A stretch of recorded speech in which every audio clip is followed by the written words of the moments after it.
devant Dieu et devant les hommes.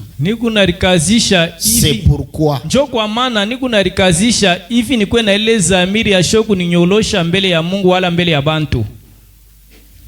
C'est pourquoi kwa maana je m'efforce d'avoir constamment nikunarikazisha nipate kuya kabisa kabisa constamment saa yote une conscience sans reproche. Ile zamiri ya shoku ninyolosha.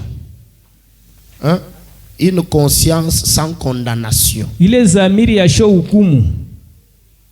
Devant Dieu et devant les hommes. Mbele ya Mungu na mbele ya bantu. Que le Seigneur Jésus bénisse sa parole. Veuillez vous asseoir. Bwana Mungu abariki neno lake muweze kukala. Notre sujet de ce matin, kishina chetu kai asubuhi, je l'intitule nakita une conscience surchargée produit l'inconscience. Zamiri yenye kuwa na mabujito ya mingi itatosha ile kukosa zamiri. Une conscience surchargée zamiri yenye kuwa na mabujito produit l'inconscience mortelle. Itatosha ile zamiri ya kidunia. Onésime, viens t'asseoir ici, là où il y a l'enfant Ephraim. Je reprends pour la 3e fois. Napituluka kwa mara yangu ya 3. Une conscience surchargée zamiri yenye kuwa na mabujito kabisa produit l'inconscience mortelle. Itatosha kukosa kwa zamiri kwa lufu. J'aimerais commencer par vous montrer que parce que nous parlons de la conscience, napenda kumeonyesha kwani tuko nasema mambo ya zamiri. Il existe 2 sortes de conscience. Kuku mania mbili ya zamiri. Il y a la conscience physique, kuku zamiri ya kimwili, qu'on appelle la conscience mentale. Ile pe unaita se zamiri ya akili. Cette conscience là, ile zamiri ile, elle est dans les 5 sens de l'esprit. Inapatikana mu milango 5 ya mwili ya muntu. Ça se trouve dans l'esprit de l'homme. Inapatikana mu roho ya muntu. Parce que nous avons toujours montré kwani tunaoneshaka kila mara que l'être humain a 3 parties. Mwanadamu kuna vipande 3. Le corps, l'esprit et l'âme. Mwili, roho na nafsi. Dans l'esprit, ndani ya roho, les 5 entrées vers l'esprit là, ile milango 5 ya kuingiria mwile roho ile. Nous avons premièrement la conscience. Kia kwanza mbele tuko na zamiri. Deuxièmement les affections. Kia pili ile mania. Troisièmement le raisonnement. Kia tatu kuwaza. Quatrièmement la mémoire. Kia ine ile zamiri. Cinquièmement les imaginations. Kia tano bya kuwazia. Ce sont les 5 portes de l'esprit de l'homme. Njo milango 5 ya mwili ya roho ya muntu. À l'entrée, la première porte c'est la conscience. Mukuingia mulango ya kwanza inakuwa ni zamiri. Et cette conscience là, na ile zamiri ile, elle est entre l'esprit et le corps humain. Iku katikati ya roho na mwili ya muntu. Et vers le corps humain, katikati ya mwili, la conscience là, zamiri ile qui est dans l'esprit de l'homme, yenye kwa ndani ya roho ya muntu, contrôle les 5 sens du corps. Iku naangarisha milango 5 ya mwili ya muntu. Qui est voir, yenye kuona, qui est l'écoute, kushikia, qui est l'odorat, kununka, qui est donc qui est le goût, yenye kwa kuonja et le toucher. na kugusa. Ce sont les 5 sens du corps humain. Njo milango 5 ya mwili ya muntu. Donc vous avez les 5 sens du corps. Unakutosha ile milango 5 ya mwili. Et vous avez les 5 sens de l'esprit. Uko na milango 5 tena ya roho. Donc la conscience d'abord, zamiri kia kwanza, la première, ya kwanza, c'est elle qui est dans l'esprit de l'homme. Yonjo napatikana ndani ya roho ya muntu. Et qui contrôle aussi les 5 sens de l'homme. Iku naangarisha milango 5 yote ya mwili ya muntu. Voilà pourquoi quand quelqu'un il perd, il tombe, il ne sait plus où il est. Njo kwa maana wakati muntu anaanguka anasaulika kule yeye eko, on dit qu'il a perdu conscience. Batasema ki anapotesha zamiri. Parce qu'il ne se retrouve pas. Kwa nashiriwe pale yeye eko. Quand quelqu'un il tombe, kama muntu anaanguka, on dit qu'il a perdu conscience. Banasema ki anapotesha zamiri. Il peut même demander mais je suis où? Anaweza hata kwanza kuuliza bantu mimi napatikana fashikani hapa C'est une conscience physique ni zamiri ya kimwili qui est mentale. yenye kuwa ndani ya akili. Est-ce que vous me suivez? Mungu nanifuata? Tout le monde a ça. Bantu bote wanakuwa na ile zamiri. Cette conscience-là, Ile zamiri ile lorsque vous l'avez, wakati kunayo vous dormez, unalala elle n'est pas là. hainako tena, Elle disparaît. inapotea mbele. Ou dans d'autres termes, Kusema kwingine elle n'agit pas haitatumika mwile wakati lorsque vous dormez. wakati ile osha kulala. C'est au niveau du cerveau humain. Ni ile mambo inangara ku akili ya muntu. Cette conscience-là, Ile zamiri ile elle est au niveau du cerveau humain. inapatikana kwa ile akili ya muntu. Est-ce que vous me suivez? Mungu nanifuata mzuri. Et quand vous dormez, Wakati ile unalala, quand on dit que tu dors, wakati wanasema unalala, en réalité, muukweli c'est le repos de la conscience mentale. ni kupumuzika kwa ile zamiri ya muntu. Voilà pourquoi on dit qu'il n'est pas conscient. Njoo kwa maana shino banasema shina na zamiri. Et si tu dors profondément, Kama unalala muupana bushingishi kabisa, on peut même te bouger, banaweza hata kukutenkesha tu ne te réveilles pas, au lamuke et là-bas dans ton sommeil, pale mubushingishi pale, tu ne sais pas qui t'a touché aujua hata sema ni nani alikugusa jusqu'à ce que tu te réveilles. kufika paka pale utalamuka. Et quand tu te réveilles, Wakati ile utalamuka, là tu peux maintenant demander mais qui m'a réveillé? pale unaweza kuuliza nani alinilamusha. Pourquoi? Juu ya nini? Parce que quand tu dors, Wakati ile unalala, tu es dans une inconscience. unakuwa mwenye kupotesha zamiri. Tu ne connais pas qui tu es Aulijue kile wewe iko. sur le plan physique. Kwa mambo na ngaramu kimwili, Donc la conscience, zamiri en réalité, muukweli c'est l'éveil de l'esprit. inakuwa ni amusho ya roho. Quand tu es éveillé, Wakati unafanya amusho, on dit que tu es conscient. uko na zamiri. Et quand tu dors, Wakati unalala, on dit que tu es inconscient. wanasema ki unapotesha zamiri. Et voilà pourquoi. Njoo kwa maana Est-ce que vous êtes avec moi? Mungu pamoja na mie. Écoutez très bien. Munisikia mzuri. Quand tu dors, Wakati ile unalala, la conscience entre en repos, zamiri inaingia mu mapumziko, mais la subconscience asemelisa zabiri ya ndani commence à travailler. inaanza hiyo kutumika. La subconscience, Ile zabiri ya ndani tu ne peux pas la contrôler. awene kuyangarishisha. Mais la conscience, Sasa zamiri tu peux la contrôler. unaweza kuyangarishisha. Pourquoi? Juu ya nini? Parce que la subconscience Kwa ile zamiri ya ndani concerne l'âme. inaangalia mpaka mambo ya nafsi. Voilà pourquoi quand tu dors, Wakati ile unalala, la conscience que tu contrôles la dort, ile zamiri na kuangalia ile unalala yo, alors tu commences à rêver sasa unaanza kulota des choses que toi tu ne veux pas forcément. bintu bile wewe upende bile tu ulikazishe kulota. Tu ne peux pas inventer un rêve. Awene tu kutunga ndoto mwa fulani. Est-ce que quelqu'un peut fabriquer un rêve? Mtu anaweza kutunga ndoto.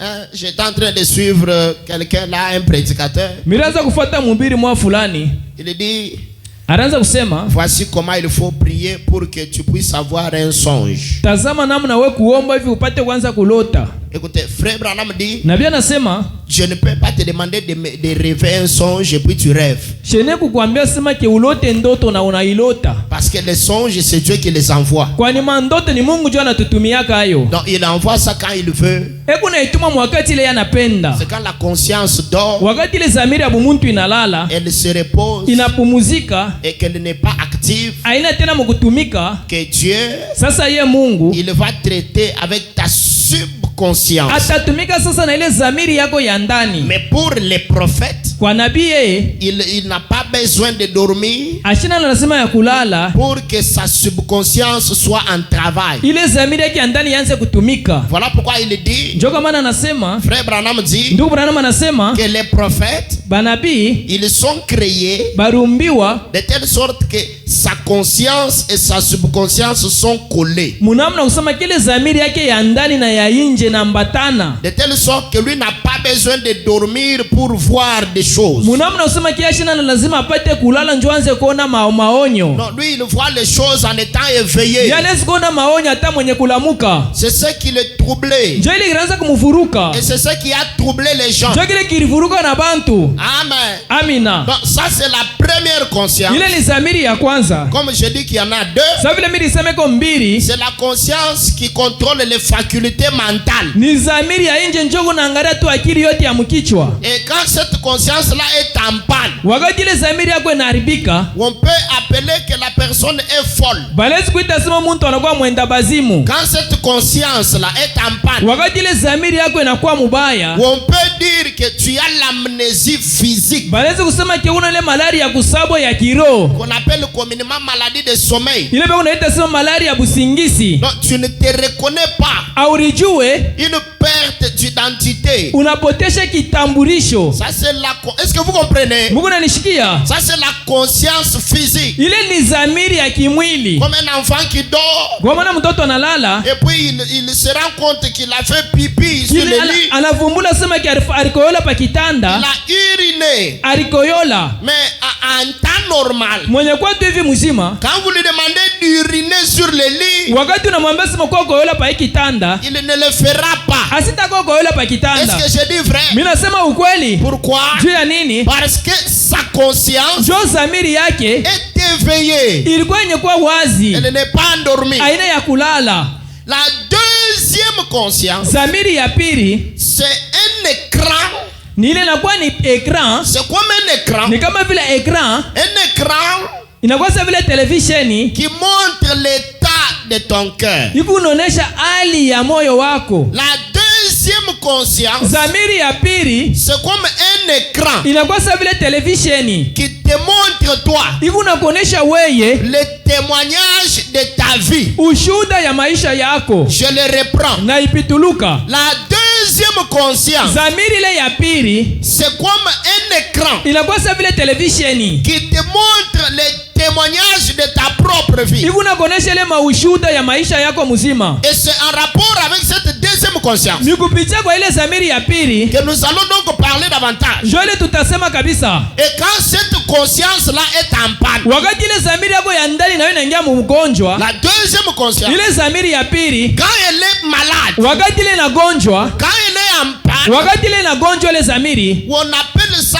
l'amnésie spirituelle. beko naita sema malaria ya kusabwa ya kiroho, Pas physique, hapana ya kimwili, mais spirituelle. ya kiroho. Est-ce que vous êtes avec moi? Mungu pamoja na mie. Et cette deuxième conscience, Na ile zamiri ya pili, écoutez comment le dictionnaire définit ça. mshika vile ile dictionnaire kuna itaya. Le dictionnaire français. Ile dictionnaire ya Kifransa. J'ai vérifié ça la nuit. Miri angarishisha ile bushiku, On dit ceci, banasema hivi. cette conscience, Ile zamiri ile que c'est un sentiment intime inakuwa tu ni ile amu ya muntu par lequel l'homme se rend témoignage à lui-même. kwa ile tu ye muntu unaleta ushuda kwake ye mwenyewe. C'est un sentiment intime Inakuwa ni amu ya muntu par lequel l'homme se rend témoignage à lui-même kupitia tu ile njo ile muntu unaleta ushuda kwa ye mwenyewe de ce qu'il fait de bien ou de mal. kwa vile ye ule muntu unafanya bizuri wala bibaya. Un sentiment intime, Inakuwa ni nia mwa fulani ya ndani, un sentiment intime inakuwa ni nia mwa ya ndani par lequel kupitia ile we muntu vous rendez témoignage à vous-même uku naleta ushuda kupitia we mwenyewe de ce que vous faites de bien ou de mal. kwa vile tu kunafanya bizuri wala bibaya. Dans d'autres termes, Mukusema kwingine, moi je l'appelle comme c'est un teco mimi naita inakuwa sa vile ile teko pour ceux qui font l'électricité. kwa wale beko nafanya mwanga ya umeme. Quand le courant il ne vient pas bien, Wakati ile mwanga umeme ikuye mzuri vile napashwa, que l'électricité présente les dangers, bale baku ile mwanga umeme inaonesha hatari. le teco il fait quoi? Ile teko inaonesha nini? Il va couper le courant Itakata ile mwanga wa umeme pour montrer qu'il y a danger d'incendie. njoo kuonesha sema kunakuwa hatari ya kuchoma manyumba. Le rôle que le teco joue, Kazi ile teko kunacheza pa ile fashi, c'est ça le rôle de cette deuxième conscience. njoo kazi ile zamiri ya pili ile ya ndani. Voilà pourquoi Njoo kwa maana les expressions que le dictionnaire donne qui émanent de ça, misemo ile dictionnaire kunaleta inakuwa banjo ya hii, on parle d'une conscience tranquille. beko nasema ile zamiri ya kimya. Amen. Amina. Écoutez, c'est ce qui vous permet de rendre témoignage à vous-même. Njoo ile kuna tufanya tudishuhudie kwa shie benyewe. On parle d'une conscience tranquille. Beko nasema ile zamiri ya kimya, Le cri, kulalamika, les reproches de la conscience, ile tu kunyolosha kwa ile zamiri, le tribunal de la conscience, amuzi ya ile zamiri descendre dans sa conscience, iko nashuka mule muzamiri yake, faire une chose pour l'acquis de sa conscience. Inajua kitu fulani kwa ajili alifanya kwa ile zamiri. Cela peut se faire en sûreté de conscience. Ile inaweza kuifanya tu mukose kwa kujua kwa zamiri. En toute sûreté de conscience. Mukose kujua kwa zamiri. Agir, Kutenda, parler contre sa conscience. kusema kipindupindu na ile zamiri yake ya ndani. Selon sa conscience. Kufuatana na ile zamiri ya ndani. Est-ce que vous êtes avec moi? Mungu pamoja na mie. Capituler, Kuile kupitirika, transiger avec sa conscience. mwenye kukata mambo kupitia na ile zamiri ya ndani. Examen de conscience. Kuzamiri kwa ile zamiri ya ndani. Directeur de conscience. Mwangarishishi wa ile zamiri. Voilà pourquoi moi personnellement, Cho kwa maana kwa mimi wa upekee, je l'appelle Teco. naita kama vile teko. Tout le monde que Dieu a créé a ça. Untu wote ule Mungu arumbe kuna ile. Qu'il soit chrétien ou païen. Akwa mkristo wala mpagano. Et je l'appelle aussi Naita tena mara ingine le juge intérieur. muamuzi wa ndani. Je l'appelle aussi Na muita tena mara ingine l'agent de tribunal intérieur. asema mfanyakazi wa kaamuzi wa ndani. Voilà pourquoi Cho kwa maana Dieu, Mungu quand il t'amène dans ce monde, wakati anakutuma mwi dunia, il t'amène avec cet agent-là. anakutuma na ule mfanyakazi wake ule. Chaque personne, Kila muntu wote il naît avec ça. hebu nazarika na ule mfanyakazi. De telle sorte Munamna kusema que toi, weye tu es d'abord le témoin de ta propre vie. kia kwanza huko mshuhuda wa maisha yako ya upekee. En dehors des témoins extérieurs. Inje ya hapa shuhuda bantu bengine. Aujourd'hui, Leo hapa Dieu, Mungu il t'informe hakuna kupatia habari. que toi, tu es témoin de ta propre vie. Wenjo mshuhuda wa maisha yako ya binafsi. Tu as un agent Huku na mfanyakazi dans ton cœur. ndani ya moyo wako ile. Tu as un agent. Huku na mfanyakazi ndani yako. Tu as un juge. Huku na muamuzi. Amen. Amina. Voilà pourquoi Njo kwa maana une conscience surchargée, zamiri yenye kuwa na mabujito kabisa, c'est que vous avez mis quelque chose sur ces juges-là, unaweka kintu fulani yule ya ule muamuzi ule, quelque chose de mauvais kintu kibaya yule ya ule amuzi ule. que vous avez mis dans votre... Qui peut dire amen? Amina. Que vous avez mis dans votre cœur. Ile shi tulibeba tunaweka ndani ya mioyo yetu. Vous avez mis quelque chose dans le cœur, Tunaweka kintu fulani ndani ya mioyo yetu, quelque chose de mauvais. kintu kenye kuwa kibaya. Et à chaque fois que vous mettez quelque chose de mauvais, Kila mara kia tunaweka kintu kia kibaya, cet agent-là réagira. ule mfanyakazi atasema mule ndani. Il réagira. Atatenda mule ndani. Il réagira. Atasema mule ndani. Il réagira. Atasema mule ndani. À chaque fois Mukila mara que tu mettras quelque chose de contraire à la parole de unaweka Dieu, kintu kibaya kenye kuwa nje ya neno la Mungu, l'agent que Dieu a mis en toi, ule zamiri ule Mungu aleka ndani ya mioyo yetu, le tribunal de jugement ule muamuzi ule wakati ya mambo que ule, Dieu a mis sur ton cœur, ule Mungu aliweka ndani ya moyo wako ule, celui le premier Urim Tumim, yenjo anakuja kukuambia kila mara wa kwanza, il va réagir. atasema mule ndani, Il te mettra lui-même mal à l'aise. atakuweka kukosha stale, Il va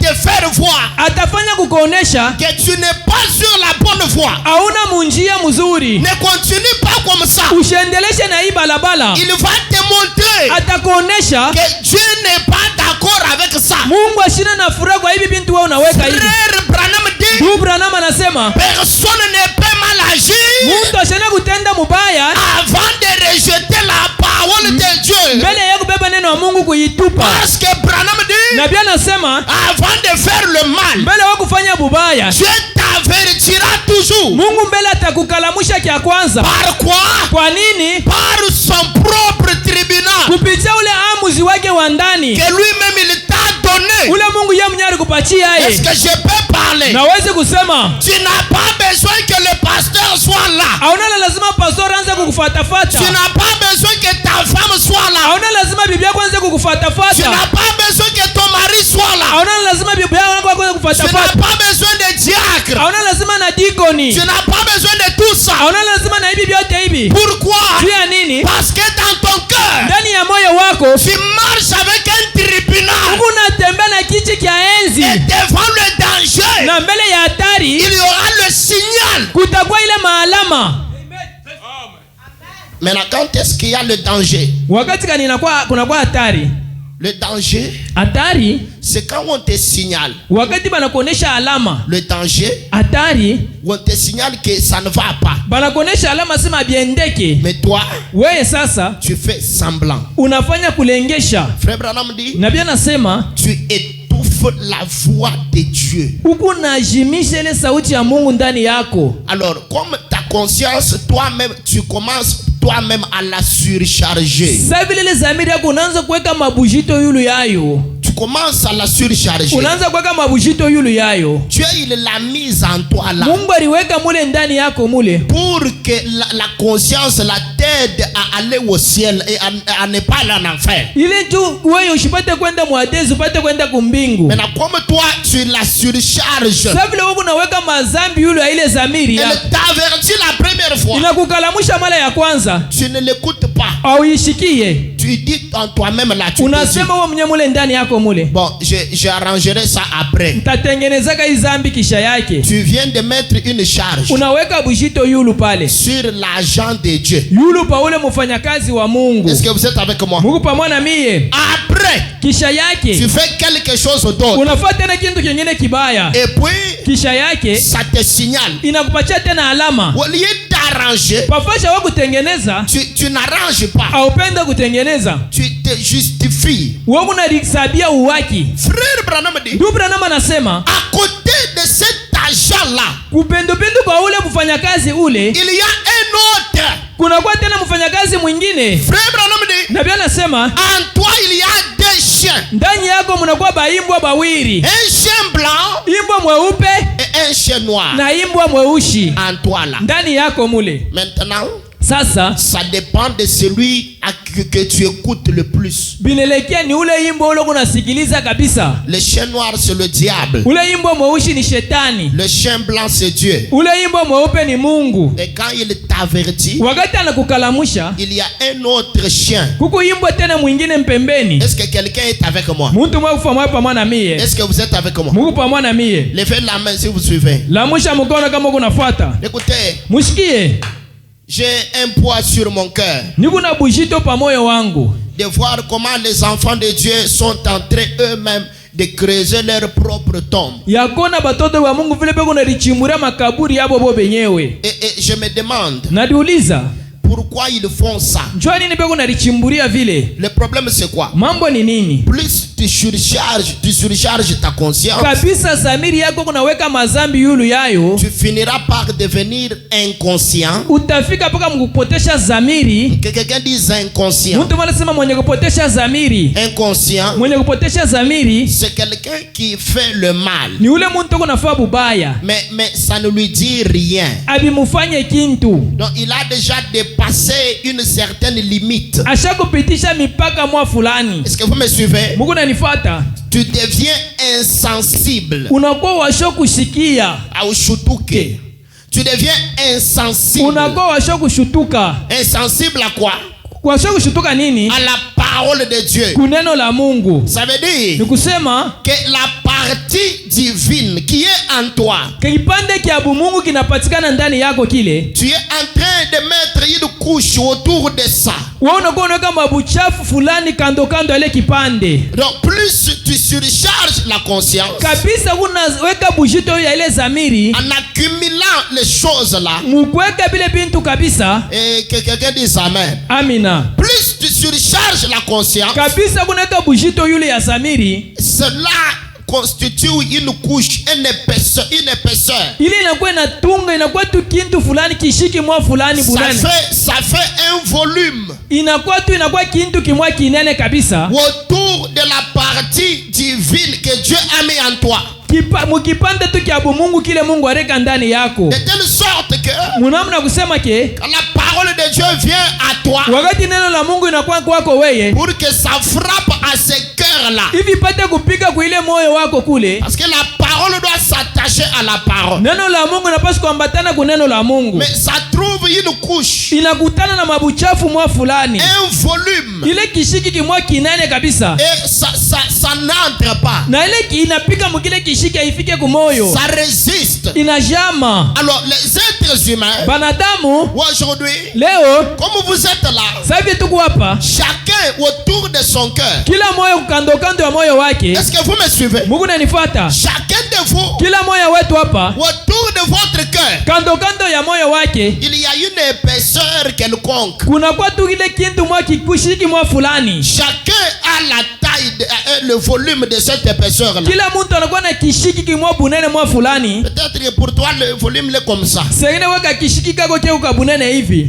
Et ça devient le volume d'incrédulité Inakuwa ni kishiki kwa kutokuamini à la parole de Dieu. kuneno la Mungu. Et l'autre, peut-être que c'est comme ça. Mwingine ni kia bunene hivi. L'autre, c'est comme ça. Mwingine ni kia bunene hivi. Donc, la réaction à la parole Kutenda kwa ile mambo na ngara neno la Mungu dépend de le volume qui est autour de ton cœur. binelekea kufatana bunene bwa kishiki bunapatana kwa moyo wako. La réaction à la parole Kutenda kufatana na neno dépend de ce que tu as mis sur ta conscience. binelekea ni bile bushito ushakuweka yulu ya zamiri yako. Voilà pourquoi, Njoo kwa maana parmi vous, katikati yetu hapa il y a des gens ici kuku bantu hapa qui sont sensibles à la parole. beko basho kushutuka kuneno la Mungu. Ils sont sensibles. Banakuwa basho kushutuka. Ils sont prêts Beko tayari à obéir facilement à Dieu. ya kutii kuneno la Mungu. Mais il y a aussi d'autres personnes Kunakuwa tena bantu bengine dont les cœurs deviennent durs. ile mioyo yabo ishakuwa ya maibwe. Il faut les bousculer. Inalomba kubasukuma kabisa. Pourquoi la différence là? Njoni nile achanisho ya vile. Parce que l'un, Njoni moya celui qui obéit tout le temps la parole, ule kunatii kila mara kuneno la Mungu. il ne laisse pas une charge venir se poser sur la conscience. Yesheche bushito buko bwikale yulu ya zamiri yake. Dès que ça vient, Wakati ile bushito bunakuya, rapidement il se débarrasse de ça. raga yeye unashutula bule bushito na Et butosha on mbari. s'en débarrasse comment? Abe unachana na bule bushito namna kani? Par la repentance. Kupitia kutubu. On se débarrasse de ça comment? Abe unachana na ile bushito namna kani? Par la repentance Kupitia kutubu et la confession. na kukiri. Que quelqu'un dise Amen. Amina. Maintenant quelqu'un d'autre, Muntu mwingine sasa yeye quand cela vient, wakati ile bushito nakuya, quand le diable se décharge sur toi, wakati ile shetani eko na mwanga mabushito yulu yako, il dépose sur toi la charge. eko na weka yulu yako mabushito, Au lieu de dégager ça, pafasha we kutosha ile mabushito mpembeni, au lieu de te décharger, pafasha we kulitosha ile mabushito, toi tu gardes. we kunalichungia ile mabushito, Toi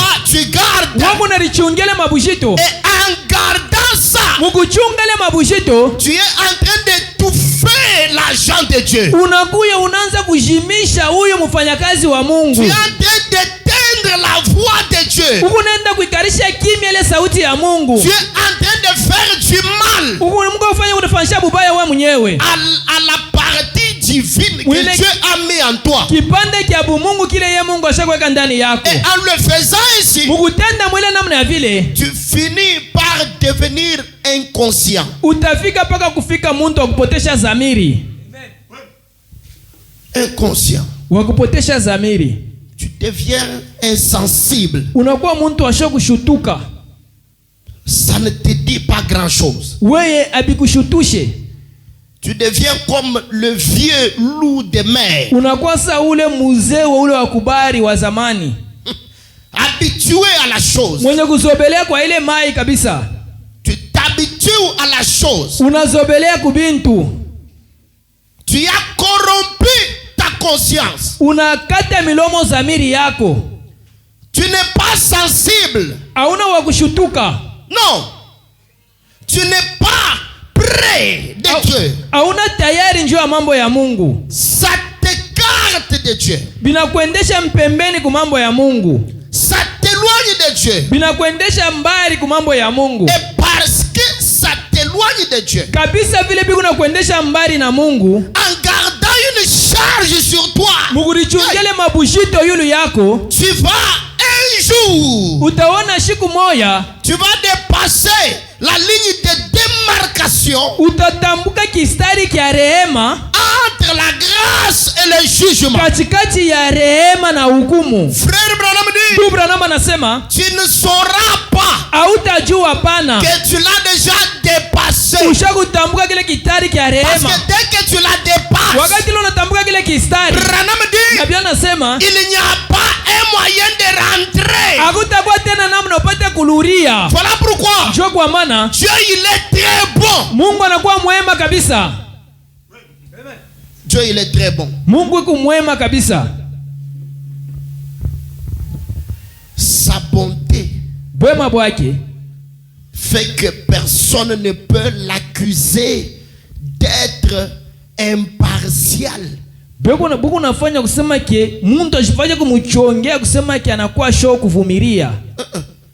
Impartial, ça veut dire Dieu, il est bon envers celui-ci, mais envers celui-ci, Dieu n'est pas bon. Ni kusema ke anakuwa Mungu wa buchakuzi. Comme c'est qu'un frère me disait, Sasa vile ndugu mmoja anaanza kunionesha le vendredi, je pense. mkashitano na wazia. Il dit que mais Dieu, comment il est seulement bon envers vous, pasteur, mais Dieu n'est pas bon envers nous, pourquoi? Njoni ni Mungu wako mwema paka kwako we pastori, kwetu shia shina mwema.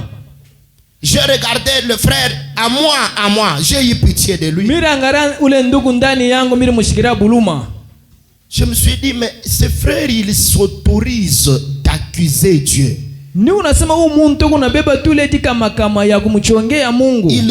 Il se permet, Kuna riruhusu, il se donne le luxe. kuna ripachana kwa wayulu kabisa. Il croit, lui, Anaminia kusema qu'il est malin. yeye ni mkalamushi kabisa. Que lui, il peut accuser Dieu. Yeye anaweza kumstaki Mungu. Un frère, Ndugu il prend Dieu du ciel, anambeba Mungu wa kumbingu, il le met dans un jugement. anamweka Mungu muamuzi, Il met Dieu au tribunal, anamweka Mungu anaanza kumsambisha dans une cour suprême. mwile muasambisha kwa kujuu. Il dit, Dieu, toi, tu es méchant. Asema wewe Mungu kumuntu mubaya kabisa. Parce que toi, tu fais du bien au pasteur et non à moi. Wewe unatenda paka ba pastori bintu bizuri, mimi hapana. J'ai eu pitié de son âme. Mimi mshikira buluma bwa nafsi yake. Parce que la Bible dit Kwani Biblia inasema que Dieu ne fait acception de personne. Mungu asifanyake kuachanisha kwa mtu mwingine. Frère Branham dit, Ndugu Branham anasema Dieu, il traite tout le monde de la même manière. Mungu unaona bantu bote tu munamna moya. Le problème c'est quoi? Mambo yanakuwa sana ni nini? C'est l'obéissance à la parole. Ni kutii kuneno la Mungu. Que quelqu'un dise obéissance. Muntu aseme kutii. Écoutez, dans cette obéissance, Mukule kutii, Dieu a un cahier. Mungu anakuwa na ile karitasi. Dites amen. Amina. Il a un cahier Anakuwa na ile karitasi dans lequel il quote. mwile kunanjika. Tu ne peux pas le dribbler. We aone kumkalamukia. Non. Kamwe.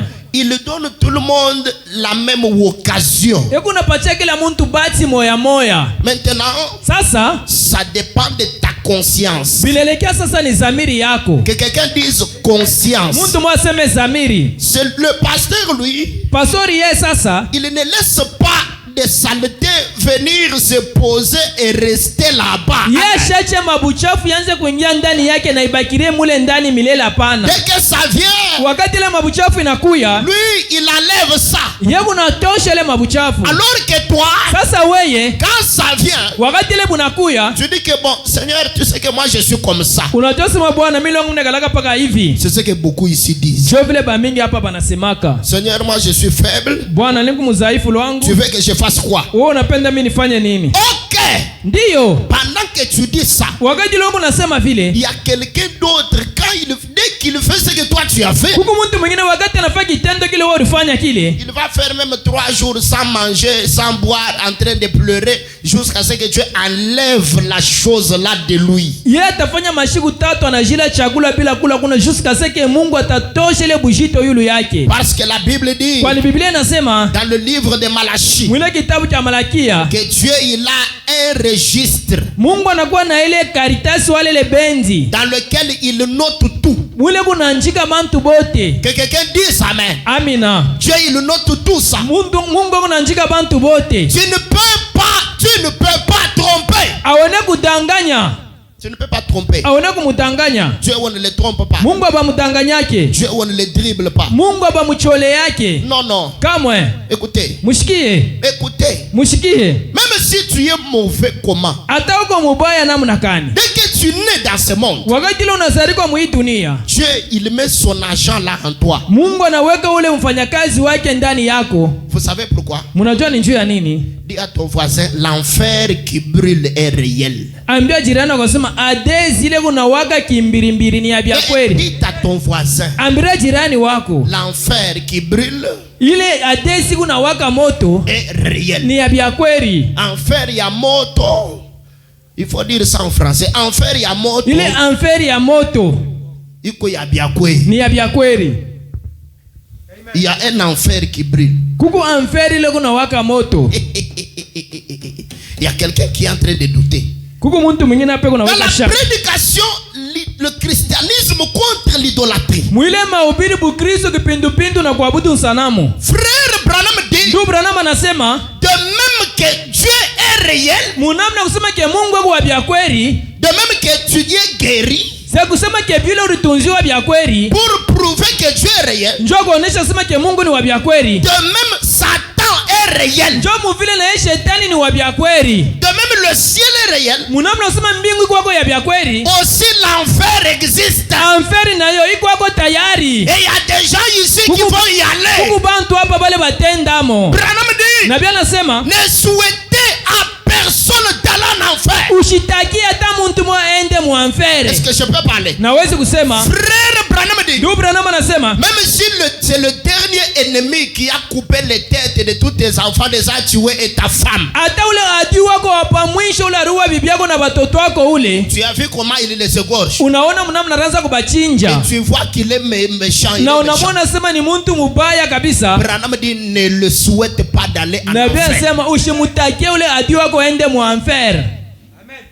Je suis en train de vous amener à un autre niveau de Dieu. Niku nenda kumipeleka mu hatua mwa fulani na Mungu. Et pendant que je parle, Wakati niku nasema tu peux constater où tu es avec Dieu. unaweza kudiangarishisha wewe mwenyewe ujue sema kufashikani na Mungu. Ne souhaite pas. Frère Branham dit, Nabii anasema ne permets pas à quelqu'un d'aller en enfer là. ushiruhusu hata mtu mwende mule mu enfer mule. Il dit pourquoi? Anasema njoo ya nini? Parce que la douleur de l'enfer, Kwa nile maumivu inapatikana mule mu enfer. il n'y a pas sur terre Hakuna pai dunia hapa une douleur avec laquelle on peut comparer ça. ile maumivu pai dunia ile tunaweza kulinganisha na ile ya mu Frère Branham enfer. dit, il n'y en a pas. Nabii anasema kuna maumivu pai dunia. Il dit, Anasema on peut prendre un fer, banaweza kubeba kiuma on met dans le feu, banakiingisha mu moto, on chauffe, banakichoma on kabisa, souffle, banakichoma on kabisa, souffle, banapepula jusqu'à ce que le fer devienne rouge. kufika paka ile kiuma kinakuwa kekunda. Frère Branham dit, Nabii anasema on prend ce fer là banabeba kile kiuma et kile on te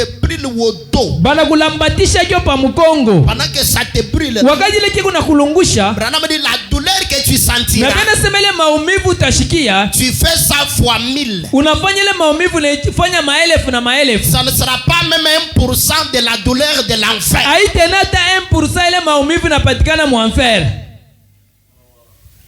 Frère Branham dit, Ndugu Branham anasema ne souhaite pas à quelqu'un d'aller à un tel endroit. hapana kutakia hata muntu mwa ende pa ile mafashi ya vile.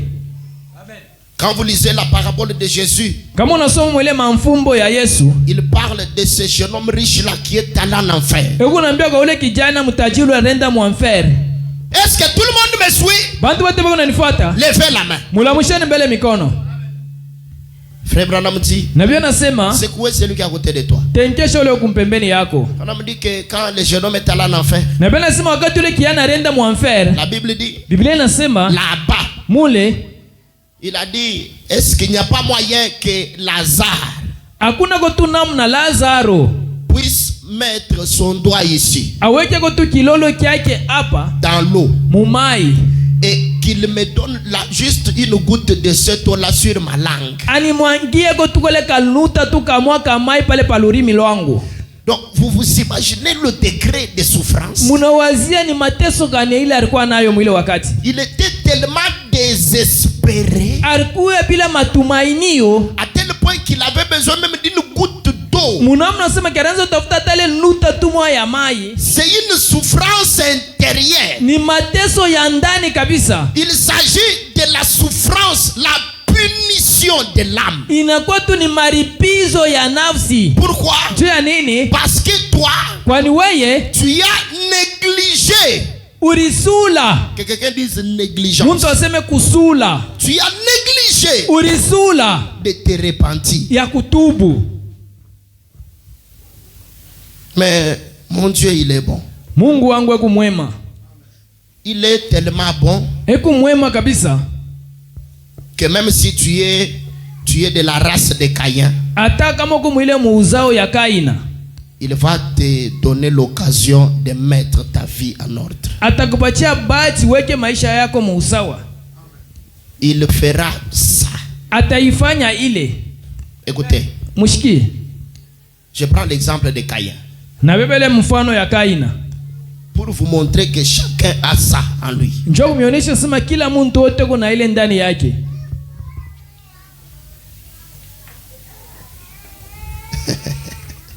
Genèse chapitre 4 verset 6 à 8. Mwanzo kistari kia 4 kistari kia 6 mpaka 8. La Bible dit, Biblia inasema, et l'Éternel dit à Caïn. wa milele akasema kwa Kaina. Caïn était la semence de qui? Kaina alikuwa mbegu ya nani? Du serpent. Mbegu ya nyoka. Caïn alikuwa mtoto wa shetani.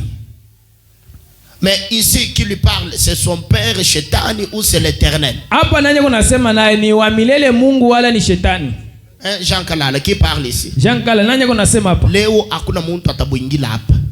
Je veux me rassurer que ça entre. Nitahakikisha kusema kipi ni kunasema hivi kunaingia.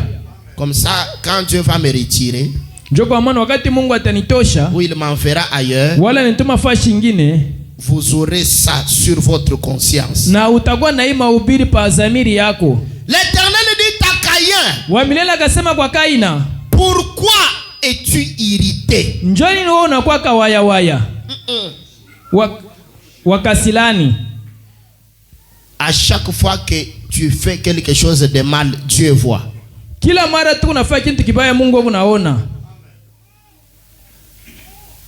À chaque fois que tu es devant l'écran en train de regarder la pornographie, Dieu voit. Wakati leo kule kuekra unaangalia ile mangua, ino angalia mapicha bantu asho mangua Mungu unaona.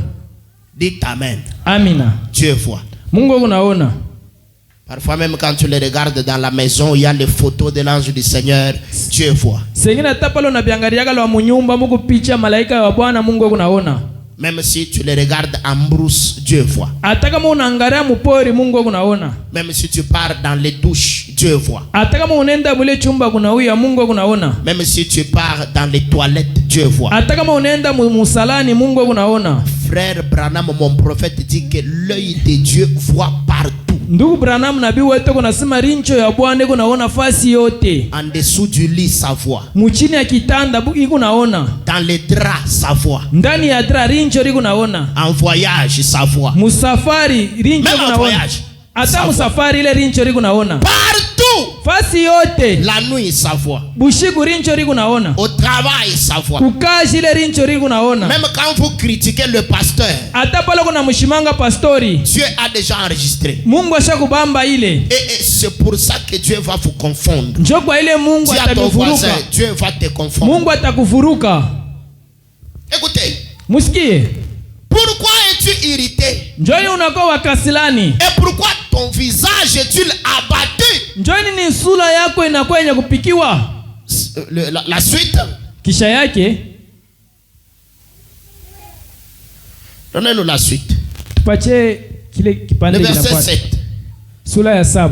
Certainement, Hakika si tu agis bien, kama ulitenda na we mzuri, si tu agis bien, kama unatenda mzuri, tu relèveras ton visage. utalamusha na we uso yako. Et si tu agis mal, Kama unatenda mubaya, le péché se couche à la porte. zambi italala pa mulango yako. Et ses désirs se portent vers toi. Na itenda ule mulango nengia paka ndani yako. Mais toi, domine sur lui. Wewe tawala yule yayo. Qui est en train de prêcher à Caïn? Ni nani ule unamhubiri Kaina hapa? Qui prêche? Nani ule unahubiri? Dieu est le premier prédicateur de la vie de tout le monde. Mungu ndio anakuwa mhubiri wa maisha wa kila mtu wote. Maintenant, il prêchait Caïn où? Anaanza kuhubiri Kaina wapi? Les gens disent, Bantu wako nasema, est-ce que je peux parler? naweza kusema, Les gens disent, bantu wako nasema, moi j'ai un don de voix intérieure. mie niko na ile zawadi ya sauti ya ndani. Laissez-moi vous dire Acha nimeoneshe, que chaque personne a le don de voix intérieure. kila mtu ako na ile zawadi ya sauti ya ndani. Et cette voix-là, Na ile sauti ile elle agit pour chaque personne. iko na tenda njoo ya kila mtu wote. Elle t'avertit même avant que le danger n'arrive. Iko na kukalamusha mbele hata hatari kufikie. Ça s'appelle la conscience. Banaita sema zamiri. Et Dieu parlait à Caïn dans sa conscience. Na Mungu anaanza kusema kwa Kaina kupitia zamiri yake. Il lui montrait le danger du péché. Anaanza kumuonesha hatari ya zambi. Dieu te montre le danger du péché que tu gardes en toi là. Mungu ako nakuonesha hatari ya zambi ile sho kuchunga ndani yako ile. Tu es en train d'élever un ennemi en toi. Huko nenda kukomesha adui ndani yako. C'est comme quelqu'un qui élève un bébé serpent en lui. Ni kama vile mtu anakomesha mtoto nyoka ndani yake. Quelqu'un qui élève un petit serpent dans sa maison. Mtu anakomesha nyoka kiloko ndani ya nyumba yake. On te dit de le tuer, le chasser. Banakwambia sema huo nyoka na umutupe. Est-ce que tout le monde me comprend? Bantu wote wako nanisikia? Toi tu dis, Wewe unasema, non, il est tout bébé, il est tout mignon. ego tu mtoto ingariki mtoto kabisa. Et puis tu le nourris. Uko namurisha. Tu le nourris Unamurisha parce qu'il est bébé. kwa nengariki mtoto. Et parce qu'il est bébé, Sabila ngariki mtoto, il ne peut pas te mordre. ashane kukulumisha. Du fait qu'il est encore bébé. Wakati ngariki mtoto, Mais toi continue à le nourrir. wewe endeleshe paka kumujibisha. Un jour, Siku moya il deviendra un vrai serpent. atakuwa ule nyoka wa bya kweli. Il commencera par te bouffer toi-même. Ataanza kukukura mbele wewe wa kwanza. C'est comme je voyais sur YouTube. Sabila mnaanza kuona pale kupitia simu. Quelqu'un, il est en train de faire des blagues avec un grand serpent. Mtu mwa alikuwa anafanya michezo na nyoka mwa munene. Une femme, Mwanamke moya, comme les blancs vont développer leurs histoires des blancs. sabila ile bazungu basha kuendelesha usilimu yabo ile ya buzungu. Elle a élevé un serpent chez elle. Anakomesha ule dada, anakomesha ule nyoka kule kwake. Et puis le serpent est devenu gros. Ule nyoka anakuwa munene kabisa. Et puis comme c'était un python, Sabila alikuwa ule nyoka wa pitol. et il l'a entouré et puis elle était contente. Sabila ule nyoka alikuwa mwama na mujunguluka yeye anashikia mzuri. Et la femme était contente de jouer avec le serpent. Ule dada alikuwa na furaha kucheza na ule nyoka. Et un jour, Siku moja le serpent l'entoure comme d'habitude. ule nyoka kamujunguluka Sabila na mujunguluka kila mara. L'instinct animal s'est réveillé dans le serpent. Ile bubaya bwa nyoka bukalamuka ndani ya ule nyoka. Elle l'a entouré en train de l'asphyxier. Anaanza kumshunguluka sasa, anaanza kumuponda. Et elle l'a vraiment tué. Alimuponda na alimuua kabisa. Elle l'a écrasé.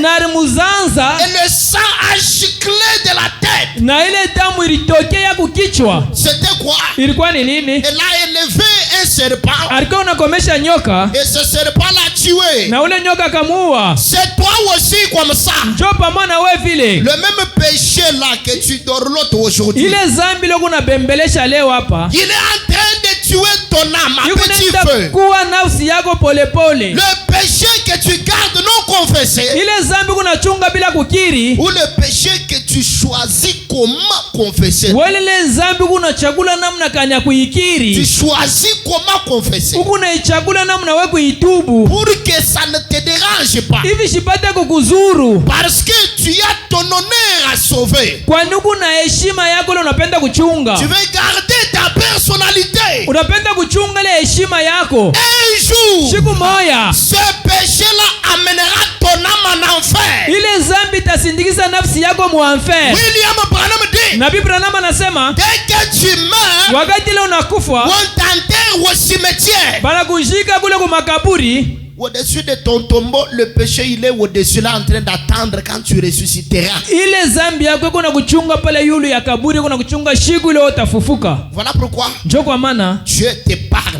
Mungu iko na kusemezea Pour que tu ne gardes rien dans ton cœur. hivi ndani ya mioyo yetu tusichunge hata kitu kimoya. Frère Branham dit, Ndugu Branham anasema pincez votre conscience. asema ke chunguliza zamiri yako. Si elle était déjà abîmé, kama ishakuharibika ta conscience, zamiri yako, Branham dit pince-la, na Biblia inasema uichungulize, uivinye kabisa, pince-la, uivinye kabisa, comme David, kama vile Daudi. oh Seigneur, Oh Bwana, sonde mon âme, chunguliza nafsi yangu, sonde mon cœur, chunguliza moyo wangu, si j'ai oublié, kama mimi saulika, rappelle-moi, unikumbushe. et dès que tu me rappelles, Wakati unanikumbusha, donne-moi la force unipatie et nguvu le courage na juhudi de mettre la chose en ordre correctement. nikatengeneza maisha vile napashwa. Ce péché-là que tu gardes, Ile zambi tu kunachunga il t'amènera en enfer. itatupeleka mu enfer. Tu iras seul. Utawenda we mwenyewe, Tu iras seul. utenda we mwenyewe. Tu n'iras avec personne. Au tenda tana muntu moya, Tu iras seul. utenda we peke. Et tu vas t'en prendre à toi-même. Parce que Dieu, il parle ici à Caïn. Kwani Mungu wako nasema hapa kwa Kaina, Verset 8. kisari kia 8. Cependant, Jo kwa maana Caïn adressa la parole à son frère Abel. Kaina akasema museme kwa ndugu yake Abela. Mais comme ils étaient dans les champs, Sabile balikuwa mashamba, Caïn se jeta sur son frère Abel et le tua. Kaina kanguka yulu ya Adela ndugu yake na kamua. La prédication de Dieu est entrée ici et est sortie là-bas. Ile mahubiri Mungu alimhubiri lingirilia huku na inatokelea huku. Ça n'a pas trouvé de place. Haikupata kufashi ndani ya moyo wake. Il ne s'est pas repenti. Ashikujue namna ye kutubu. Il ne s'est pas repenti.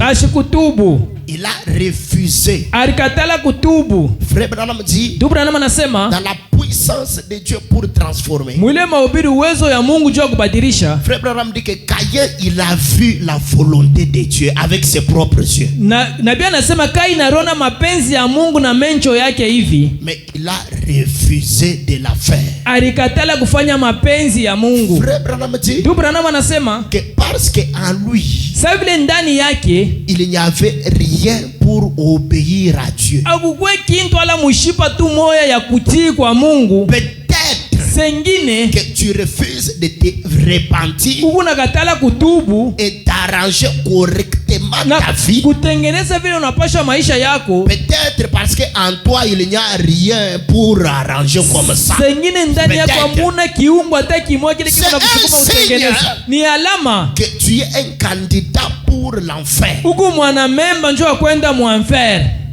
À chaque fois que tu gardes un péché, Mukila mara tu kunachunga zambi, sachez-le tujua kusema que à la minute même là kama unakufa unaenda moto mpaka pale. À chaque fois kila mara que tu gardes un péché non confessé, ile unachunga zambi bila kukiri, à la minute même, mwile dakika tu ile tu meurs, unakufa, tu pars en enfer. unaenda mu enfer. Il ne faut pas dire que non, bon, Dieu, tu vois, moi je ne savais pas que j'allais faire ça. Hapana kusema ke Mungu naona mishi kuwazaa sema mimi naweza kufanya hivi. Je vais lire. Tasoma. Frère Branham dit, tu ne peux pas mal agir avant de rejeter la proposition de Dieu là. Na pia nasema uone kutenda bubaya bila kushikia kutupa ile Mungu alikuonesha kizuri. Avant que Caïn ne tue Abel, Mbele Kaini napata kuwa ndugu yake, il y avait la voix là. kulikuwa ile sauti ilisema ndani yake. Mais lui, Yes, sasa Kaina il a choisi. yari chakula. Que quelqu'un dise choisi. Mtu fulani aseme kuchakula. Il a choisi de surcharger sa conscience. Yari chakula kuweka mabujito yulu ya zamiri yake. Kaina il pensait aranza kuwazia que Dieu blaguait. Mungu akunamfanyia mizaa. Et toi aussi, na wewe pia un jour que tu penseras que Dieu blaguait. Shughuli utawazia kusema ke Mungu akunakufanyia ni mizaa. Que tu es venu, tu t'es lavé, hein, tu es venu. Urinawa tu mai unakuya à l'église. Kukanisa. Et tu penses que c'est une blague. Uona wazee sema ni michezo. Frère Branham dit, na pia nasema pour aller au ciel il y a un effort. Njoo kwenda kumbingu kuku manguvu tunapaswa kufanya. Et pour aller en enfer il y a aussi un effort. Njoo kwenda mu enfer na kuku manguvu unapaswa kufanya. de rejeter la parole kutupa neno la Mungu pour aller en enfer. njoo kwenda mu enfer. Pour aller au ciel, Njoo kwenda nawe kumbingu. obéir à la parole. Nalomba kutii kuneno Pour la aller Mungu. au ciel. Njoo kwenda nawe kumbingu. Le deuxième exemple, Mfano ya pili ce sont les scribes et les pharisiens. inakuwa ni bale bandishi bale bandishi. Jean chapitre 8. Yohani sura ya 8. Jean chapitre 8. Yohani sura 8. Jésus s'est rendu à la montagne des Oliviers. Yesu akaenda kuile mulima mzetuni. Mais dès le matin, Kesho yake asubuhi il alla de nouveau dans le temple. akaenda kipya tena mu hekalu Et tout le peuple vint à lui. na taifa yote renda kwake. S'étant assis, Irikala il les enseignait. aranza kubafundisha. Alors, Sasa les scribes et les pharisiens amenèrent une femme surprise en adultère. bale bandishi na bafarisayo bakamuleta mwanamke mmoja balimushupata mu busharati. Banabamba mwanamke makoshi, banamuleta kumbele ya Jésus. Et la plaçant au milieu du peuple, Na bakamweka mkatikati ya taifa, ils dirent à Jésus, bakasema kwa Yesu, Maître, mwalimu, cette femme a été surprise en flagrant délit d'adultère. huyu mwanamke tunamupata mukitanda kya busharati. 6, 6 5. 5. Moïse dans la loi nous a ordonné de lapider de telles femmes. Musa musheria alituruhusu tupate kupike maibwe kumuua huyu mwanamke wa Toi hivi. donc, que dis-tu? Sasa wewe naona unasema kwa nini? Il disait cela pour le prouver, Baranza kusema vile njoo kumupima afin de pouvoir l'accuser. hivi papate kumchongea. Mais Jésus s'est baissé, Yesu akashuka chini, il s'est baissé, akainama hivi, écrivait avec le doigt sur terre. akaanza kuandika na kilole yake pa bulongo. Comme il continuait à l'interroger, Sasa vile baraka benenda kumchongea yule mwanamke, Jésus se releva et leur dit Yesu akalamuka akabaonesha que c'est lui de vous qui est sans péché. Que c'est lui de vous ule tu moya katikati yenu ula shina na qui zambi, est sans péché. ula shina na zambi, Jette le premier la pierre contre elle. ye bebe ribwe wa kwanza mupike ule mwanamke. Et s'étant de nouveau baissé, il écrivait sur la terre. Akainama tena mala ingine akaandika tena pa bulongo. Frère Branham dit c'est la seule fois où Jésus a écrit. Na vile sema njoo mala ya kwanza ile Yesu aliandikaka. Le verset 9.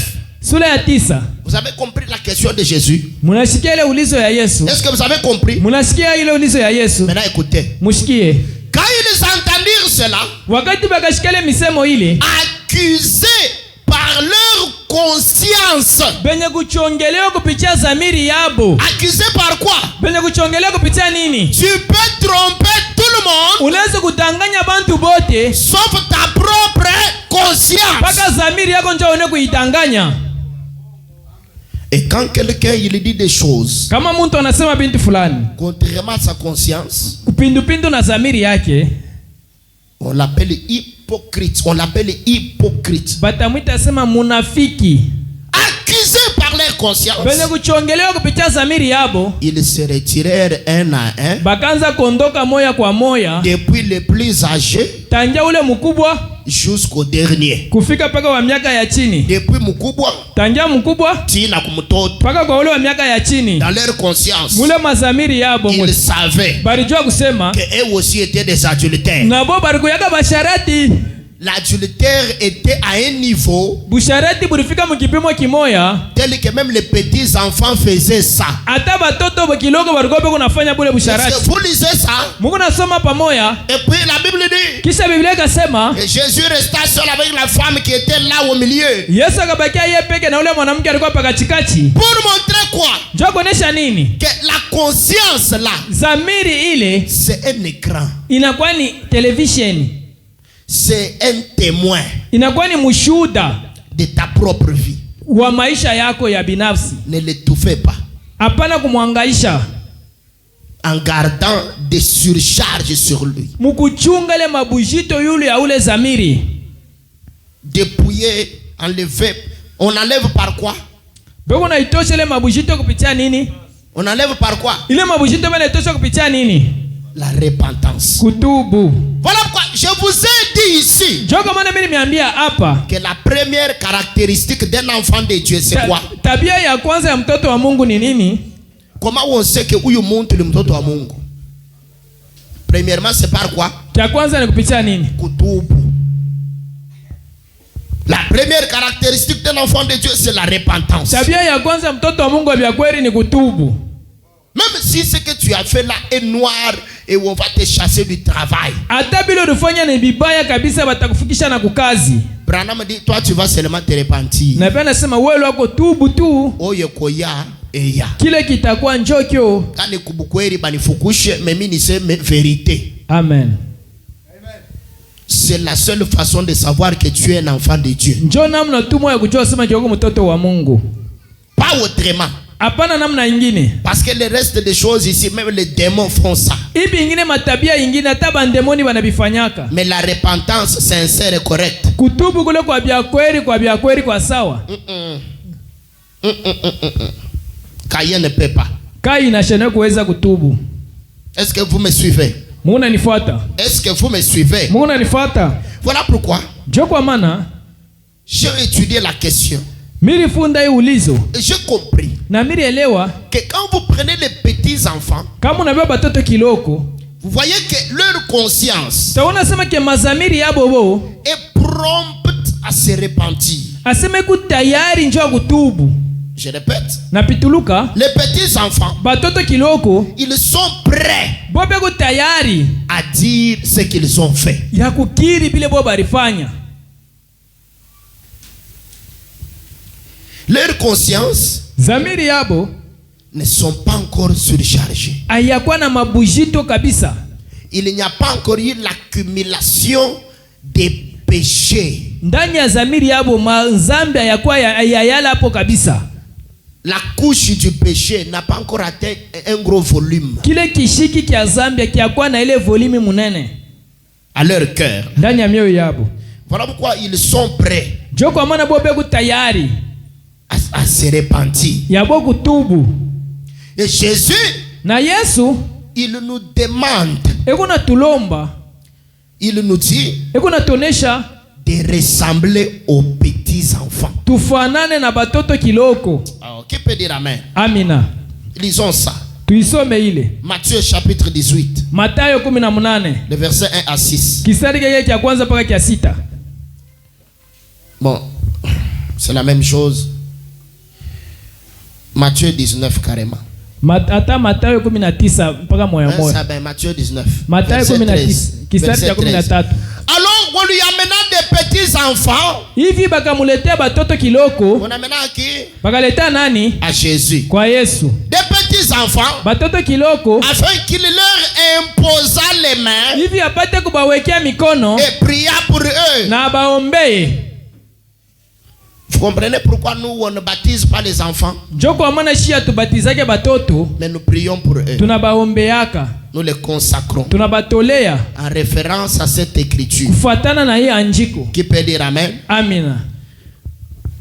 Mais Sasa les disciples les repoussèrent. wanafunzi wanaanza kubasukuma. Et Jésus dit, Na Yesu akasema, laissez les petits enfants mwacheni batoto kiloko, et ne les empêchez pas de venir à moi. mushibazuize basipate kuya kwangu. Car le royaume des cieux Kwani ufalme wa mbingu est pour ceux qui leur ressemblent. iko ya bale banafanana nabo. Le royaume des cieux est pour qui? Ufalme wa Mungu ni ya banani?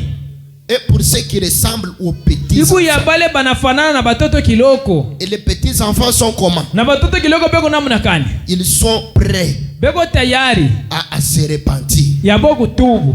Que quelqu'un dise prêt. Mtu aseme tayari.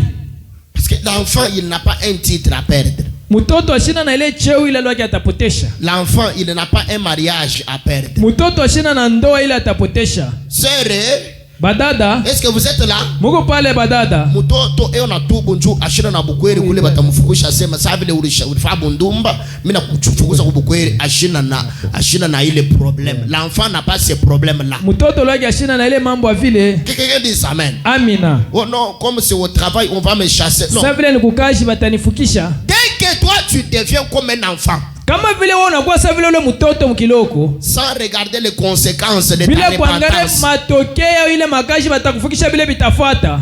Sans regarder les conséquences de ta confession. Bila kuangalia tu ile matokeo ya kukiri kwako. Tu vas faire les choses pour aller au ciel. Wewe utatubu njoo uende loko kumbingu. Tu vas faire les choses pour aller où? Utatubu njoo uende wapi? Écoutez. Mushikie. Oh non, le paradoxe de la grâce qui est dans le message ici va me sauver. Oh, mijiza ile inapatikana mu ujumbe tanyokoa. Le paradoxe de la grâce. Ile mijiza ya rehema. Le paradoxe de la grâce. Ile mijiza ya rehema, c'est la repentance. ni kutubu tu. Il n'y a pas un autre moyen d'aller au ciel. Hakuna namna nyingine kwenda kumbingu. De plaire à Dieu. Ya kumfurahisha Mungu. Que de nettoyer ton cœur par la repentance. Kukosa tu kunausha nafsi yako kupitia kutubu. Que quelqu'un dise amen à la parole. Amina. C'est par la repentance qu'on va au ciel. Kupitia tu kutubu jo tutaenda kumbingu. Écoutez église. Mushikie. Il n'y a pas un ciel pour les pasteurs et pour les croyants. Hakuna mbingu ya bapastori na baaminifu hapana. Même moi qui vous prêche. Hivi mimi niko na mihubiri. Pour que j'aille au ciel. Njoo niende kumbingu. Je dois me repentir de tout. Napasi kutubu Je vyangu dois me vyote. repentir de tout. Napasi kutubu vyangu vyote. Ce que j'ai fait contre Dieu. Vyote vile nilifanya kupitia Mungu. Je me repens contre Dieu. Natubu kupitia envers Dieu. na Mungu. Ce que j'ai fait contre toi. Kile mimi nikukosea Je wewe. ne parle pas dire à Dieu pardon. Sitaenda kwa Mungu asema unisamehe Je viens hapa. te voir. Nitakuja Et me kukuona. repentir auprès de toi. Natengeneza maisha na wewe. Ne craignez pas quelqu'un Hapana kuongopa mtu. pour te repentir Juu ya kutubu et confesser. na kukiri. N'ayez peur de personne. Hapana kuwa na boka na mtu. Il y a un serpent dans ton cœur Huku nyoka ndani ya moyo wako. que tu es en train de lever. Ule kunaenda mkukomesha. Ayez le courage. Kwa na ile diudi.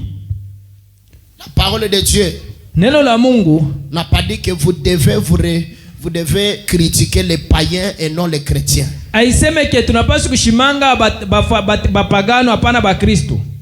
Je dis ça pourquoi? Nasema ile njia ya nini? Beaucoup ici sont spécialistes en critique envers les païens. Bantu hapa beko ba mingi mukushimanga bapagano. Les politiciens, Bapika siasa, le football, bapika kabumbu, les musiciens, baimbaji, les ceci et cela. baibi na ibi.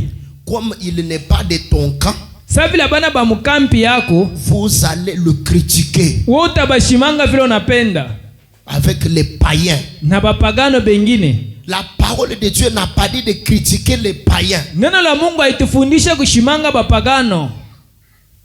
Répétez ça. Tupituluke ile. Répétez ça. Pituluke ile. La parole de Dieu n'a pas dit de critiquer les païens. Neno la Mungu haitufundisha kushimanga bapagano. Même si c'est un païen, Hata kama loke ni mupagano. tu ne dois pas, ta bouche là n'a pas été créée pour ça. Kinwa kyako wewe abakukiumbe njoo Ta mushimange. bouche Kinwa kyako n'a pas été créée abakukiumbake juu ya kusema bibaya ya bantu bengine atani ba païen. Ile mambo haikuangalie. Amen. Écoutez, Mushikie. nous sommes en 2025. Tuko mwaka 2025. Ici, Hapa j'ai besoin des gens qui veulent aller au ciel. niko na lazima na bantu bale banapenda kwenda kumbingu. Je vous dis la vérité. Na miambia ukweli. Cette année Mr. Bembelesha muntu. Muko bantu bakubwa mnayua kile mnao kutafuta hapa. Amen. Amkuya hapa kutafuta macheu, amkuya hapa kutafuta makuta, Amen. amkuya hapa kutafuta, kama mnakuwa na maintérêt égoïste utapata aya. Amen. Mnapaswa kuya hapa juu ya kwenda kumbingu. Tunakuya kukanisa juu ya kwenda wapi? Kumbingu. Kanisa, frère Branham dit nous allons à l'église pour nous améliorer. Na pia unasema tunaenda kanisa hivi tupate kutengamana. Nous allons à l'église pour faire quoi? Tunaenda kanisa njoo kufanya nini? Pour nous améliorer. Tutengamane. Mungu anayua asema wewe uko mbaya. Mungu anayua. Njoo pale unanipatia mie bile bitakutengeneza wewe. Amen. Vous devez venir à l'église ici Tunapaswa kukanisa hapa pour écouter Dieu parler par le pasteur. njoo kusikia Mungu wako anasema kupitia pastori. Il t'amène à la parole. Amina. Ne venez pas ici pour quelqu'un. Tushikuye hapa njoo kufuata muntu hapana. Ndani wa mfamilia yako anakuleta hapa, ile mambo inabakia kulinje. Hapa wewe unatafuta Mungu wewe mwenyewe. Amen. Faut pas venir ici parce que quelqu'un t'a amené ou bien non, c'est pas ça. Hapana kuya hapa kusindikiza mtu mwingine, hapana, haina vile. On ne doit pas être ici avec des coteries et des clics. Atone kuya hapa njoo mankunji mwa fulani wala njoo ya mantokeo mwa fulani. Que quelqu'un dise d'abord amen. Amina.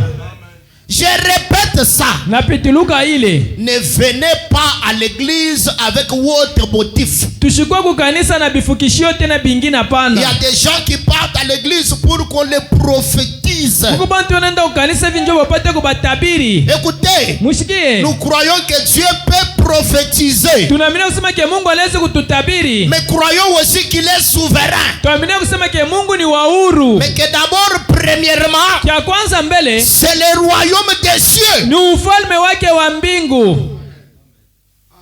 Faut pas venir vous prenez munabeba pasteur anakuwa saa mfumu où il faut paka ya tabiri mbele njoo mitamini anatabiri il faut kuamini kama pasteur anakuprêcher sauti ya Mungu. Amen, amen.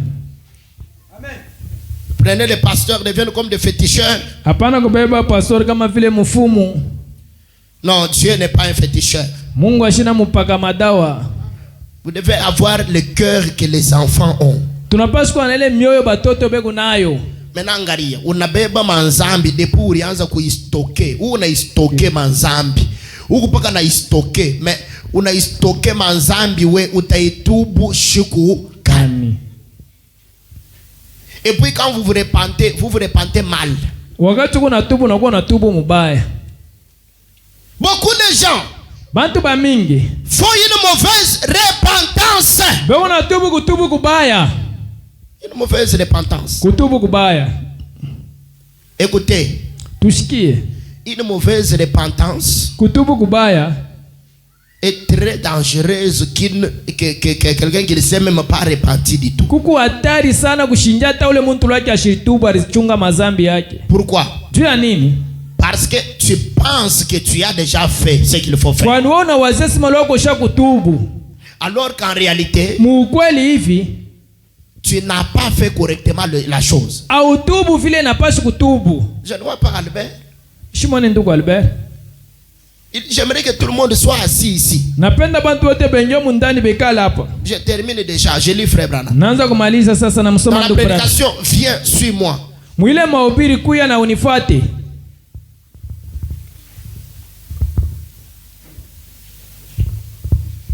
Viens, suis-moi.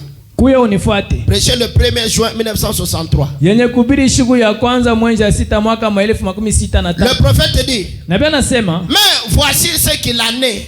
Tazama kile kilikuya. Ce qui est dans l'enfant finira par se manifester. Kile kinapatikana ndani ya mtoto kitafika mpaka mkuonekana. Ce qui est dans l'enfant finira par faire quoi? Kile kiko ndani ya mtoto kitafika kufanya nini? Ata unafanya je mtoto kama ye ni muloji. Ata munenda kufanya maombi ya je muloji mutafanya nini? Utonekana. Frère Branham dit, Nabii anasema, peu importe l'endroit où il se trouve. Bema la ngapi fashi yote ile anapatikana. Mimi nabeba mtoto, mimi nenda kumpeleka kwa pasteur pour que ça vile ni kwa pasteur kama yeye una buloji abuta di manifester. D'ailleurs kwa pasteur butonekana mbio sana mtoto atakimbia. Amen. Mtoto atafanya nini?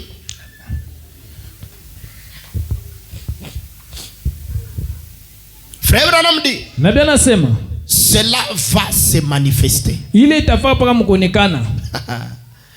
Ata unafuchika je. Cela va faire quoi? Itaonekana. Kama mtoto ni ndumba, bundumba butonekana. Voilà pourquoi quand vous venez à l'église, amenez vos enfants. Njoo kwa maana wakati tunakuwa kanisa tuanze kuleta batoto. Si vous êtes sûr que notre pasteur ici, il nous amène vraiment, il nous dit des choses pour nous amener au ciel. Kama kuna ile hakikisho sema pastor wetu bintu kuna tuonesha ni bia kutupeleka kumbingu. Amène ta femme, amène ton mari, amène tes enfants.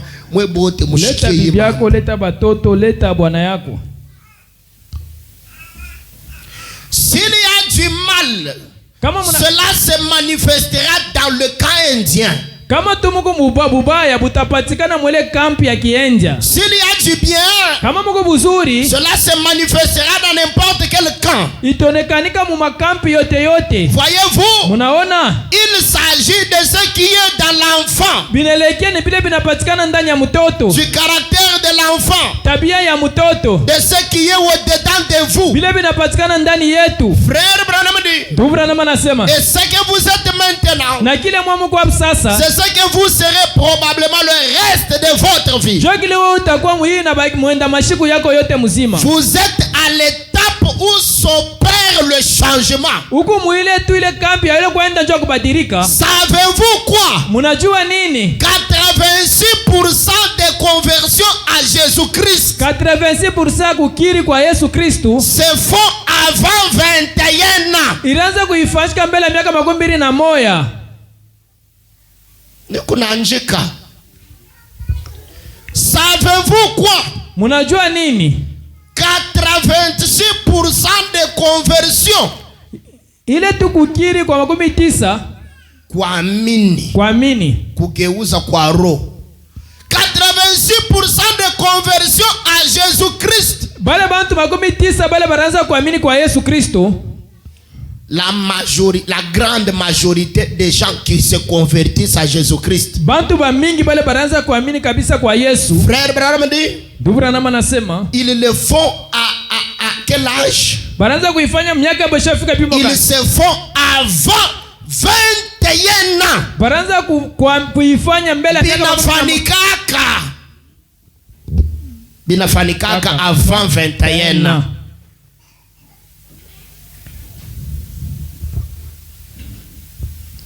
Est-ce que c'est moi qui dis ça? Ni mimi ndio nasema vile. Quand Jésus dit, Wakati Yesu anasema le royaume des cieux ufalme wa mbingu est pour ceux-là qui sont semblables aux petits enfants, iko kwa bale banafanana na batoto kiloko. kapata koak. Frère Branham dit, Dubra nama nasema 86% de ceux qui viennent à Christ, ba mingi wingi wa bale baraanza kuja kwa Kristu, bale banakuyaka, kwa Kristu, de ceux qui viennent à Christ, kwa bale banakuyaka kwa Kristu viennent avant 21 ans. beko nakuya mbele ya miaka 21. Pourquoi seulement avant 21 ans? Njoo nini mbele ya miaka 21? 86%. Ile 86%. Écoutez, Mushikie, le corps de Christ est à 100%. mwili ya Yesu nasabia 100%. N'est-ce pas? Haina vile. N'est-ce pas? Haina vile. Donc, si le corps de Christ, il est comme ce cercle ici, Kama ile mwili ya Yesu inakuwa sele kiviringo vile, 86%. asema ile 86%. C'est ça. Inaweza kuwa kile kipande kinene kile. C'est ça, 86%. Njoo 86% ile. De ceux qui se convertissent Kwa bale baraanza kuamini à Jésus, kwa Yesu. bale banaminiaka. Bale banaminaka kwa Yesu. De ceux qui se convertissent à Jésus, Bale banaminaka kwa Yesu. ils le font avant 21 ans. Baraanza kuifanya mbele ya miaka 21. Même si après ils vont grandir, Hata kama banakomea tena kisha mais yake. ils ont cru avant 21 ans. Basha kuaminaka mbele ya miaka 21. Il a reçu Jésus Bali mupokea Yesu avant 21 ans. mbele miaka 21 Parce que ile. Jésus a dit Kwani Yesu alisema que le royaume des cieux ufalme wa mbingu est pour ceux-là qui sont semblables à qui? iko kwa bale banafanana kwa nani? Alors avant 21 ans, Mbele miaka 21. ça peut être à 10 ans, Inaweza kuwa miaka 10, à 12 ans, miaka 12, à 8 ans, miaka 8, à 15 ans, miaka à 15, 18 ans, miaka à 18, 20 ans, miaka 12. mais avant 21 ans, Mbele miaka 21 yoyo eneye 86% ile 86% de ceux qui entrent en Christ, wabale beko naingia mu mwili ya Kristu, la grande majorité, ba mingi bo ils entrent avant 21 ans. beko naingia mbele miaka 21 yeneye. Dites amen à la parole. Hein? Amina. Voilà pourquoi quand vous évangélisez, Jo kama kama unasaka habari njema, on évangélise tout le monde. beko unasaka habari njema kwa bantu bote. Mais la majorité de ceux qui croient, Ba mingi bale banaaminiaka généralement, kabisa ce sont les jeunes gens. ni paka tu babiana. Pourquoi? Juu ya nini? Frère Branham dit, Na bia nasema donnez la suite tupe kisha et yake. avoir dépassé cet âge Kama usha kupitisha hii miaka de 21 ans, ya 21, au-dessus de 21 ans, yule ya ile miaka 12, vous devenez plus modelé, unakuya muntu wa namna mwa fulani. ou vous devenez plus ancré dans vos unakuya mwenye kuringisha kabisa mumanjia yako. Oh, bien sûr que c'est possible. Hakika tu binawezekana. Il y a ceux qui viennent à Christ à 70 ans. Kubale banakuwa kwa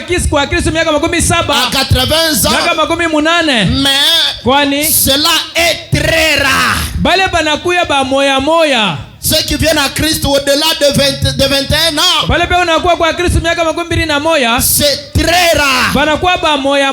Mais 86%. Ile 86% c'est avant 21 ans. Mbele miaka 21 yeneye. Le problème c'est quoi? Mambo yanakuwa ni nini? Ton cœur est étouffé. Moyo yako inakuwa na mabujito.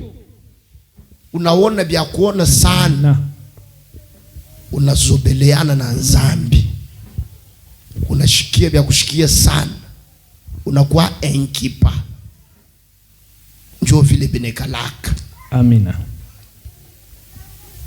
Unabeba nyoka, unamweka muro yako.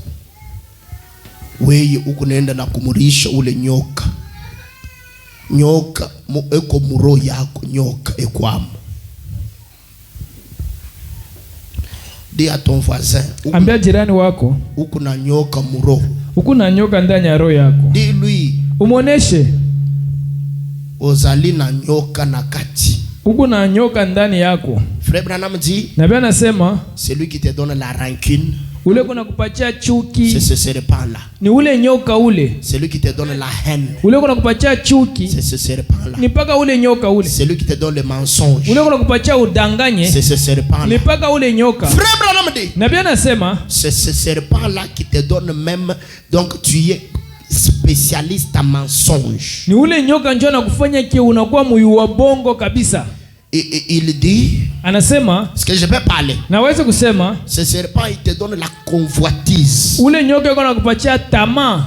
Unavuana mubaya, ule nyoka anakuonesha sema unavuana bien sana. Ule nyoka. Je vais aller unaona bana mke frère, est-ce que je peux parler? Naweza kusema. Est-ce que je peux parler? Naweza kusema. Frère Branham dit. Ndio Branham anasema, si toi femme tu t'habilles, kama we dada unavala, uko unavala njuu ya bwana yako. Tu t'habilles pour ton mari. Uko unavala njuu ya bwana yako. Mais comme tu as un serpent. Sasa vile wewe unakuwa na nyoka ndani yako.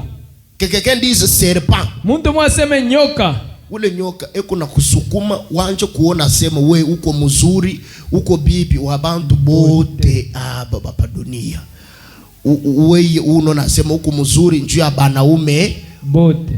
Bengine bote hapa. Wewe unonaka vile. Kama unonaka vile uko na nyoka muro. Ambia mwenzako uko na nyoka muro. Uko na nyoka. Umwambie. Kama wewe unona sema uko mzuri njoo hapa banaume bengine uko mzuri njoo yabo uko ndumba. Ambia mwenzako uko ndumba. Amen. Kama uko na ile akili ya vile uko ndumba. Vous venez à l'église pour qu'on vous dise la vie. Tunakuwa kanisa njoo batoneshe ukweli. Amen. Amen. Ou bien vous aimez que je vous puisse vous cajoler. Unapenda nimibembeleshe? Non, moi je suis d'une autre race. Mimi ni wa kabila ingine. Même si je dors affamé, je vous dirai toujours ce que je vous dis. Hata mimi nalala na njala nitamiambia paka ukweli. Même si tout le monde dit papa tunatoka mkanisa njoo unatuambia bintu vya makari sana. Écoutez, frère Branham dit en enfer le feu qui est là-bas iko makari kupite bini unamiambia. Amen.